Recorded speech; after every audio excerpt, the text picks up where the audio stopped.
여러분 안녕하십니까. SDATV 논평입니다. LH공사 직원들의 부동산 투기에 대한 전 국민의 공분이 형성되어 있는 가운데 LH 전직 부사장이 투기 혐의로 구속 수사 중이고 전 현직 직원이 아예 부동산 개발회사를 설립해 대놓고 내부 정보를 이용하는 등 투기판이 되고 있는 것이 직면한 현실입니다. 게다가 요즘 LH공사 본사 앞에는 LH를 해체하라는 현수막이 여러 곳에 걸려 있습니다. 판교 봇들마을 주민들이 장기간 농성과 시위를 벌이고 있는데요. LH가 시행한 위법부당한 행정으로 무주택 서민들을 거리로 내쫓는다는 것입니다. 그런데 진주시는 LH 개혁안 중 하나인 LH 분리 결사 반대 운동을 시정 차원에서 실시하고 있는데 바람직한 방향인지 짚어보고 또 이러한 상황들에 대해 어떻게 대안을 마련하고 진주시와 진주 시민들은 어떠한 시각으로 정부의 혁신안을 지켜봐야 할 것인지 논평을 하고자 합니다. LH공사는 연간 380여억 원의 지방세를 진주시에 납부하고 2천여 명의 본사 직원과 방문객 등으로 지역 상권을 이끌고 있으며 지역인재 채용을 비롯 지역사회의 사회적 기여도가 상당할 만큼 진주시를 견인하고 있다는 평가입니다. LH는 한국토지주택공사법에 따라 도시개발과 주택공급 등으로 국민주거생활 향상과 국토의 효율적인 이용을 도모함으로써 국민경제 발전에 이바지함을 목적으로 합니다. 하지만 이러한 법률적 목적이 공허한 구호가 아니었던가 하는 허탈감을 많은 국민들에게 안겼을 것입니다. 현재 LH공사 앞에서 농성하는 판교 봇들마을의 경우 2006년 3월에 공공임대주택 모집 공고문과 당시 법률상의 전제 조건들이 상이하여 시위와 법정 투쟁에 나선 것입니다.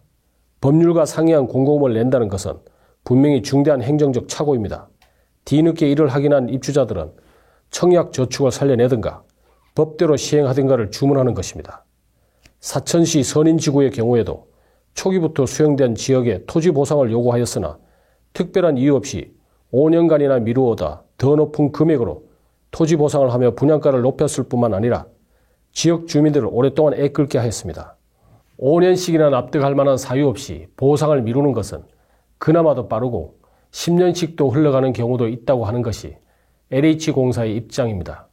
이들 사례들은 목적과 수단의 전도 현상으로 자신의 임무를 대국민 갑질 행위에 활용하고 있는 상황이 아닌가 하는 판단입니다.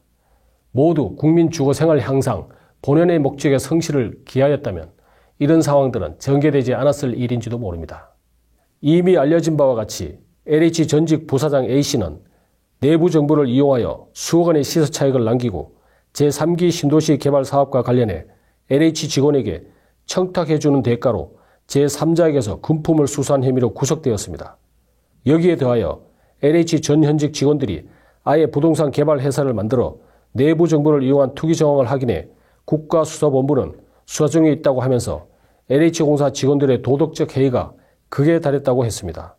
이들을 종합해 볼 때 LH공사의 혁신 방향은 세 가지로 요약될 수 있습니다. 첫째, 내부정보 유출 방지 시스템을 구축하는 것입니다. 민감한 개발 계획과 정보를 다루는 공공기관의 직원이 그 내용을 투기 목적에 사용하며 그것도 실명으로 투기를 했다는 것이 우리에게 충격을 더해주고 있습니다. 조직 운영의 기본을 망각한 이러한 행위의 근절은 3중 방어선을 도입해 1차는 경영진 통제선, 2차는 상인감사 통제선, 3차는 외부 전문가 통제선으로 구축하여 견제와 균형을 이루도록 하는 것입니다. 거기에 더하여 주무부처인 국토교통부의 연례 특정감사와 감사원의 수시감사가 더해진다면 신뢰할 만한 시스템 구축이 가능할 것으로 보입니다. 둘째, 감사의 독립성을 보장한 내부 통제 강화입니다. 내부 정보 유출 방지 시스템 구축이 제도화되었다 하더라도 내부 상황을 잘 인지하고 있는 2차 방어선인 상인감사의 내부 통제선이 효율적으로 작동되지 않으면 실효를 거두기 어렵다고 봅니다. 따라서 감사실 직원들의 인사권을 상인감사에게 부여하여 감사 전문 요원들의 독립성을 보장하고 외부 전문가로 구성된 중감사인을 적극 활용할 수 있도록 의무화하는 것이 중요 장치가 될 수 있습니다.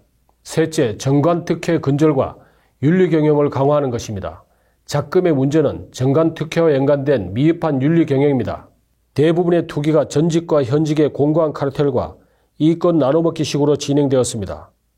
이것이 부동산 업체로 흘러들어가 2차, 3차의 투기를 불러일으키고 토지 가격을 부채질하여 주택 분양가를 높여 고스란히 그 피해를 무주택 서민들이 안고 가는 악순환의 연속이었던 것으로 보입니다.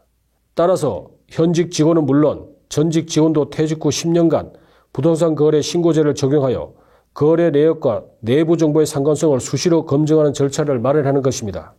또한 도시개발을 위한 토지 수용과 건설 과정에서 발생할 수 있는 다양한 기득권과 갑질 행위를 원천적으로 뿌리 뽑기 위해 홈페이지에 개발 절차 민원제기 창구를 만들어 24시간 가동하고 상임감사와 외부 전문 준감사인들과 연동, 실시간 검증하고 대응책을 마련하도록 하여 LH공사 본사 앞에는 연중 시의 없는 문화공간으로 만들어 나가야 할 것입니다. 이와 같은 LH혁신 과정 중에 애국계도 진주시 지역경제 위축과 지역균형 발전의 역작용이 발생할 우려가 있습니다. 그러므로 진주시장과 소상공인, 일부 시민단체의 LH 분리 반대 시위와 청와대 국민청원 운동 등은 앞서 말한 LH공사의 진주시에 대한 기여를 본다면 일면 수긍할 만한 측면도 있습니다. 하지만 LH공사가 분리가 되든 해체가 되든 그것은 오로지 국민과 국익만 바라보고 계획안을 완성해야 할 것입니다. 특정 지역과 계층의 이해관계로 전 국민의 편익을 도외시해서는 안 될 것입니다. 따라서 진주시장과 일부 단체의 LH 계획안 반대 활동은 국민들의 지지를 받기 어려울 것으로 보입니다. 청와대 국민청원도 36만 진주 시민 중 12,404명에 그치는 등 진주 시민에게도 그다지 적극적 지원을 받지 못하고 있는 실정임을 감안해야 할 것입니다. 그런 측면에서 진주시장의 남은 임기 1년 4대 역점 사업 중 LH 분리 결사 반대 운동은 그 단추가 잘못 끼워졌다 할 것입니다. 그렇기 때문에 진주시장과 일부 시민단체는 LH공사가 분리되거나 해체되어 지역균형 발전을 깨뜨릴 것을 대비하여 다른 대안을 주장해야 할 것입니다. 여기서 주장하는 LH 분리 반대는 물리적 축소를 우려하는 것이라고 보입니다. 따라서 계획안이 최종 결정되면 인구 감소, 지방세 감소, 지역인재 채용 감소 등을 면밀히 검토하여 상응하는 공공기관의 추가 이전을 주장해야 할 것으로 판단됩니다.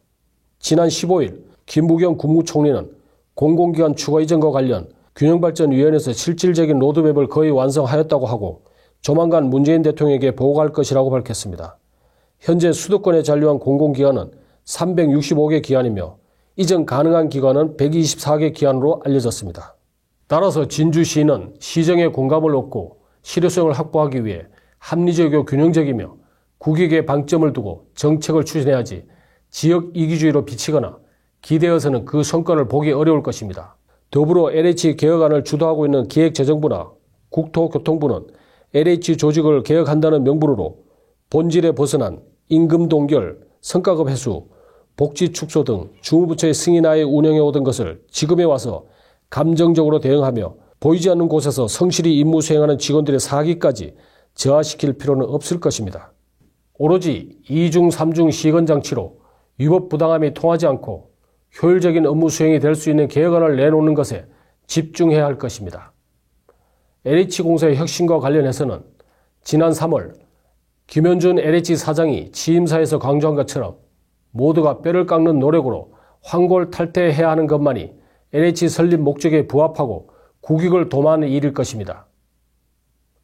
SDA 논평이었습니다.